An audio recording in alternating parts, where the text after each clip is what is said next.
City India news channel, हक की आवाज़। अस्सलाम वालेकुम नाज़रीन, सिटी इंडिया न्यूज़ में मैं मोहम्मद तक़ी हुसैन आपका इस्तकबाल करता हूँ।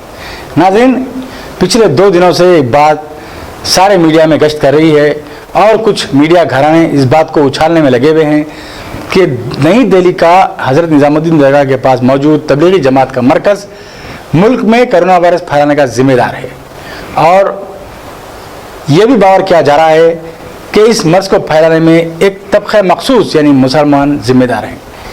ये इंतहाई अफसोसनाक बात है। आज जबकि मुल्क जंग के माहौल में है, मुल्क में इमरजेंसी लगी हुई है, हेल्थ इमरजेंसी लगी हुई है और मुल्क इस आफत समाजी के खिलाफ लड़ रहा है, ऐसी हालत में भी इन मीडिया वालों को हिंदू मुस्लिम करने के अलावा कुछ नज़र नहीं आ रहा है। अफसोस की बात है। काश कि ये लोग इस बात पर तवज्जो देते कि इस मर्ज का किस तरह मुकाबला किया जाए। काश ये लोग इस बात पर तवज्जो देते कि इस मर्ज से मुकाबला करने में जो डॉक्टर जिस तरह की ईसार और कुर्बानी का मुजाहरा कर रहे हैं, उनकी हिम्मत बांधी जाए, उनके मुताल्लिक़ कुछ बताया जाए। काश कि ये लोग अपने चैनलों पर हमारे उन पुलिस महकमे के बिरादरान की हिम्मत और उनकी जुर्रत को पेश करते जो आज कोरोना वायरस के खिलाफ इस जंग में अहम रोल अदा कर रहे हैं। काश कि ये लोग उन रियासतों की सरहदों पर बेयार मददगार खड़े लाखों मजदूरों को उनके मसाइल को बताते जो आज भूख से मर रहे हैं। अफसोस ये मीडिया वाले इन तमाम बातों को नज़रअंदाज करते हैं और हुकूमत की जानिब से लॉकडाउन के जो मनफी असरात मुरतब हुए हैं उसको नज़रअंदाज करते हैं, उसको बताने से चूकते हैं और इस तरह के वाहियात मसाइल पर आवाज़ उठाकर मुल्क में दोनों मज़ाहिब के दरमियान दीवार खड़ा करने की कोशिश कर रहे हैं, जो कि नाकाबिले बर्दाश्त है। नाज़रीन, मैं आपको बताता हूँ कि आज मुल्क में 2 मजहबी मकामात पर कसीर तादाद में लोग फंसे हुए हैं। एक है तबलीगी जमात का हज़रत निज़ामुद्दीन के पास का मरकज़ और एक है वैष्णो देवी का मंदिर। वैष्णो देवी के मंदिर में भी रोज़ाना हज़ारों लोग, हज़ारों ज़ायरीन मंदिर की ज़ियारत के लिए आते हैं, लेकिन अचानक जिस तरह से हमारे वज़ीर आज़म ने नोटबंदी का ऐलान किया था आधी रात से, उसी तरह उन्होंने देशबंदी का भी ऐलान कर दिया। उन्होंने ये नहीं सोचा कि मुख्तलिफ मजहबी मकामात पर लोग ज़ियारत के लिए जाते हैं, उनको अपने अपने आबाई मुकाम तक जाने का मौका दिया जाए, लेकिन इस बात की फ़िक्र किए बगैर उन्होंने आधी रात को देशबंदी का ऐलान कर दिया, यानी कि लॉकडाउन का ऐलान कर दिया, जिसकी वजह से आज वैष्णो देवी में भी हज़ारों लोग फंसे हुए हैं। जिस तरह के हज़रत निज़ामुद्दीन के पास मरकज़ में 1000 से ज़्यादा तबलीगी जमात के नुमाइंदे फंसे हुए हैं। मीडिया अब यहाँ पर एक अपनी अलग सोच पेश कर रहा है। ये बता रहा है कि तबलीगी जमात के मरकज़ में जो लोग फंसे हुए हैं वो छुपे हुए हैं। ये कहा जा रहा है कि वहाँ पर लोग जानबूझकर छुपे हुए हैं, जबकि उन्हें मौका था लॉकडाउन से पहले जाने का, लेकिन ना जाते हुए वहाँ पर छुपे हुए हैं ताकि इस मर्ज को फैलाया जा सके। और जो लोग वैष्णो देवी के मंदिर में फंसे हुए हैं वो फंसे हुए हैं, वो मासूम हैं और ये गुनाहगार हैं।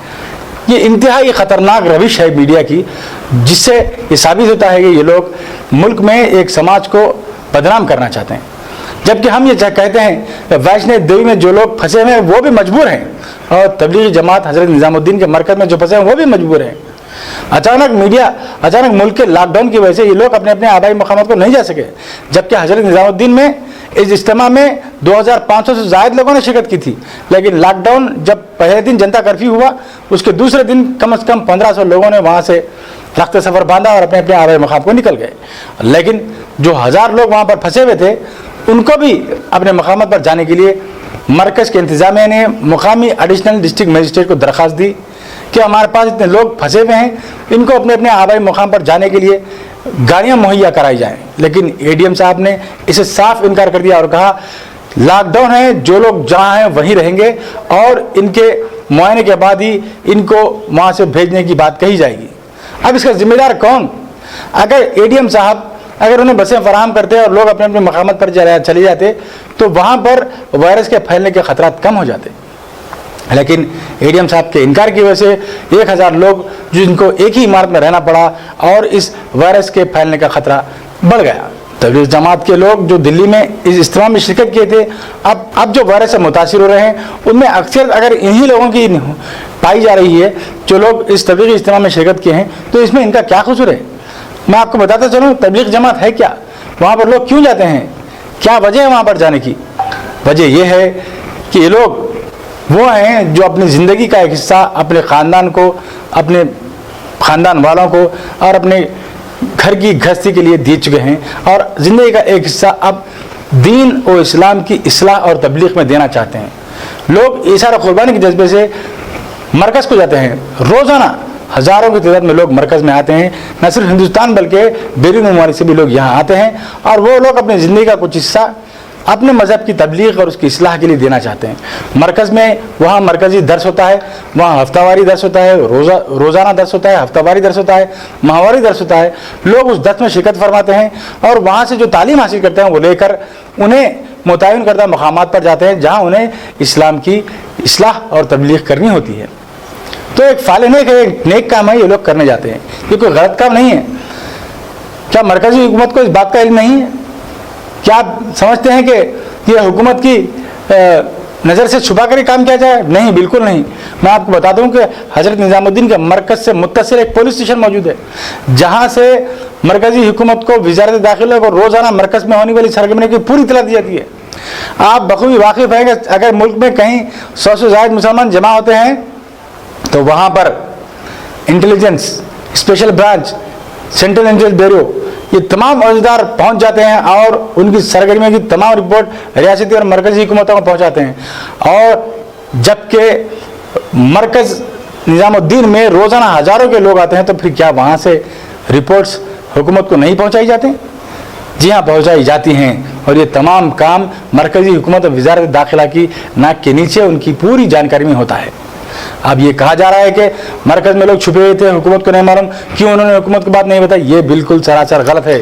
वहाँ के इंतज़ामिया ने हुकूमत को मुंतबा किया था, हुकूमत को दरख्वास्त भी दी थी, लेकिन हुकूमत के ज़िम्मेदारों ने उन्हें कहा कि जो लोग जहाँ हैं वहीं रहेंगे। इसकी वजह से इस मर्ज़ का वहाँ फैलना मुमकिन हुआ। लेकिन इससे एक सारी कौम, एक सारे समाज को किस तरह जिम्मेदार खड़ा किया जा सकता है? बिल्कुल नहीं खड़ा किया जा सकता है। एक तरफ मुसलमान आज इस लॉकडाउन में मुकम्मल तरीके से हुकूमत का ताउन कर रहे हैं। मैं आपको बता दूं, मुल्क की तारीख में 70 साल में, मुल्क की आज़ादी के बाद से 70 साल में अगर देखा जाए तो कभी भी मुसलमानों ने नमाज जुमा को तर्क नहीं किया। कई नामसाद हालात आए, लेकिन नमाज जुमा जुम की त्यों होती रही। कर्फ्यू के आला में भी लोगों ने नमाज जुमा अदा की, लेकिन वज़ीर आज़म की अपील, रियासती हुकूमतों में सरबराहों की अपील और हुकूमत के कारिंदों की अपील पर मुसलमानों ने मुकम्मल ताउन करते हुए इस बार नमाज जुमा को तर्क किया। न सिर्फ नमाज जुमा बल्कि रोज़ाना की नमाज पंचगाना को भी तर्क करते हुए अपने घरों में नमाजें अदा कर रहे हैं। अपने रूहानी रिश्ते को तर्क करते हुए लोग आज इशारा कुर्बानी का मुजाहरा कर रहे हैं और आज उस तबके को बदनाम करने की कोशिश की जा रही है। इंतहाई अफसोसनाक बात है। मैं मीडिया के उन चंद घरानों से मैं सवाल पूछना चाहता हूँ, आप मुल्क के मसाइल की तरफ बात कीजिए ना, मुल्क के मसाइल को उजागर कीजिए ना। क्यों बेकार की बहसों को छेड़ते हुए आज मुल्क में मुनाफरत फैलाने की कोशिश कर रहे हैं? मैं उन लोगों से सवाल करना चाहता हूँ जो फेसबुक, ट्विटर और व्हाट्सएप पर ये ट्रोल कर रहे हैं कि आज कोरोना को फैलाने में जिम्मेदार मुसलमान हैं। अगर किसी दूसरे मजहबी मुकाम पर इस मर्ज को फैल जाता, ये मर्ज फैल जाता, तो जब उस वक्त आप क्या कहते? क्या आप उस वक्त यही बात दोहराते? नहीं, बिल्कुल नहीं। तो मैं चाहता हूं कि वबा को वबा की नज़र से देखा जाए, उसको किसी मजहब के साथ नहीं जोड़ा जाए। ये एक आफत समावी है।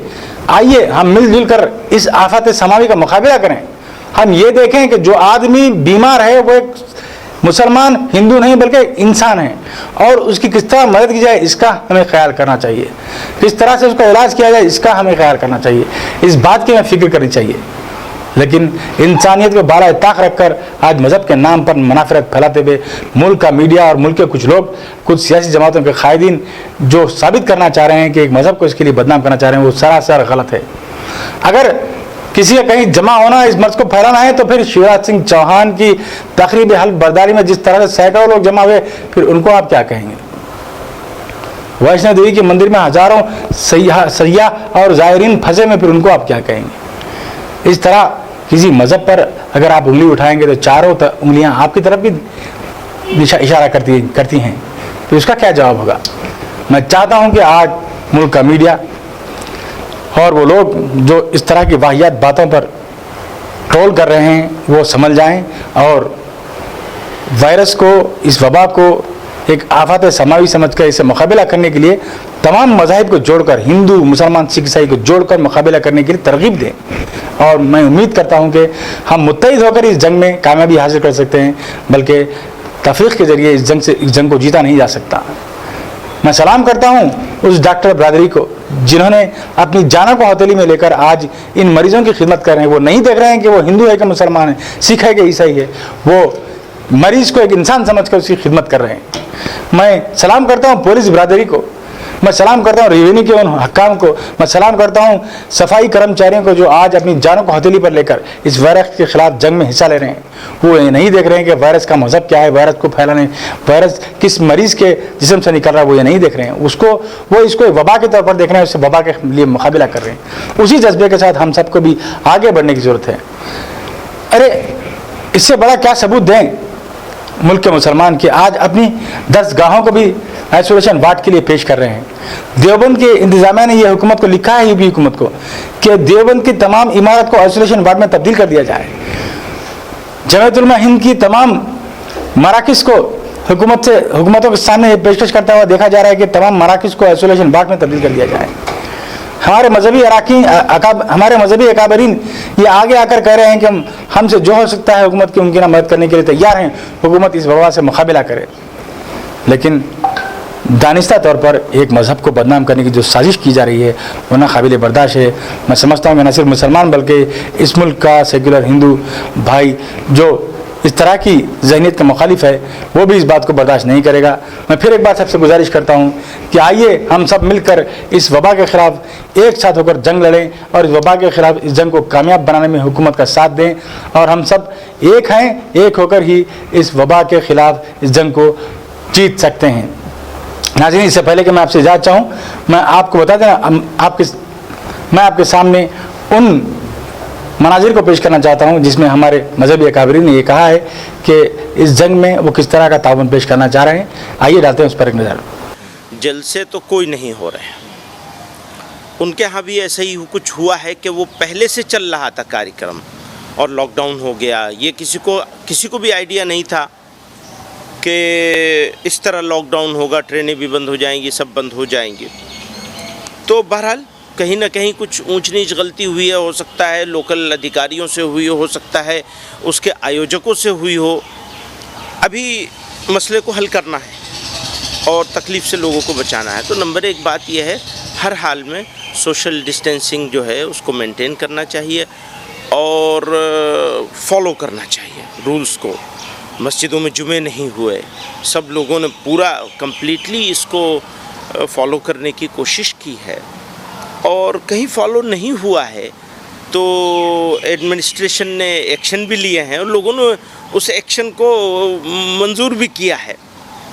तो मुझे ऐसा लगता है कल हम लोगों ने प्राइम मिनिस्टर से को ऑफ़र किया कि हम 10,000 लोगों के लिए देश भर में अलग अलग वेरियस जगहों पर 10,000 लोगों के क्वारंटीन करने का अगर ज़रूरत पड़े तो जगह प्रोवाइड करेंगे। हम खुदा करे ज़रूरत ना पड़े, लेकिन अगर पड़े तो हम ऐसा सोच रहे हैं कि हम ऑफ़र करें अपनी तरफ से।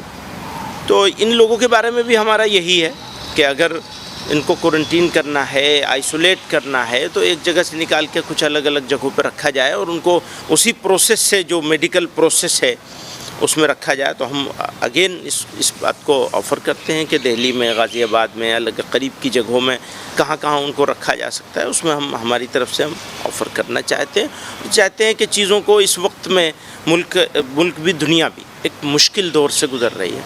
पॉलिटिक्स के बजाय, एक ख़ास स्टाइल के बजाय इसको एक ह्यूमैनिटेरियन एंगल से देखकर सब लोगों को, उसके जो आयोजक हैं उनको भी, सरकार को भी, पुलिस को भी, और इसको अच्छे से डील करके इसको ख़त्म करना चाहिए। तो नाज़रीन, आपने देखा कि किस तरह आज मुल्क में मुनाफरत फैलाने की कोशिश की जा रही है। आइए हम सब मिलकर इस मुनाफरत को ख़त्म करने की कोशिश करें और सब मिलकर इस वबा के ख़िलाफ़ जंग के आइए हम सब मिलकर हुकूमत के इन तमाम इक़दाम की ताउन करते हुए हुकूमत को कामयाब बनाएं। अब मुझे मोहम्मद तकी हुसैन को इजाज़त दीजिए। देखते रहिए आपका अपना पसंदीदा चैनल सिटी इंडिया न्यूज़, हक़ की आवाज़।